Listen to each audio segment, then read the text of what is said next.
కృష్ణా జిల్లా కోడూరు మండలం హంసల్ దేవి సమీపంలోని పాలకాయ బీచ్ వద్ద సముద్రం వెనక్కి వెళ్లిన ఘటన మంగళవారం చోటు చేసుకుంది. ఇటీవల ఏర్పడిన వాయుగుండం ప్రభావం ఈ బీచ్ వద్ద కనిపించకపోయినా సముద్రం సుమారు 50 మీటర్ల మేర వెనక్కి వెళ్ళిన వింత పరిస్థితి ఇక్కడ కనిపిస్తోంది. ఈ పరిస్థితి కారణంగా సముద్రం తీరం వెంట సుమారు 1.5 నుంచి 2 అడుగుల మేర ఇసుక దిబ్బలు ఏర్పడినాయి. ప్రస్తుత పరిస్థితి చూసి మత్స్యకారులు ఆశ్చర్యం వ్యక్తం చేస్తున్నారు.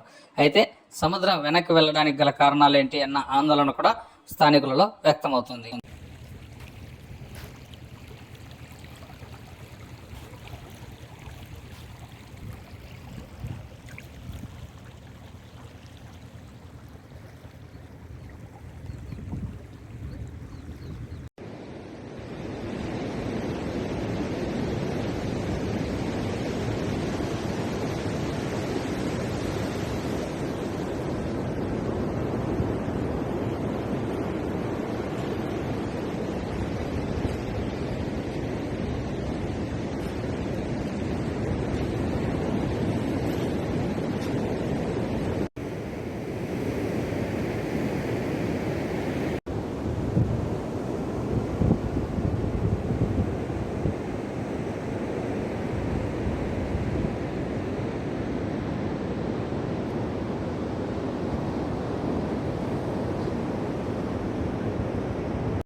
సముద్ర వాటర్ ఇట్లా సముద్రం అలలు ఎక్కువగా ఉంటాయి కదా, దాని తాగడం వల్ల ఊరు దోసేస్తుంది. నేను మల్టీ తిరిగి పోసేస్తుంది, మొత్తం లోటు పోసేస్తుంది. ఏమన్నా ఎంత లోతు ఉంటుంది ఇక్కడ? అంతగా మొత్తం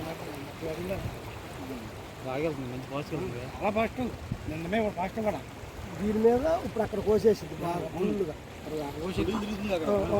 కోసేస్తుంది. చూడండి, చూడ వచ్చేస్తుంది, పైకి కోసుకుంటూ వచ్చేస్తుంది.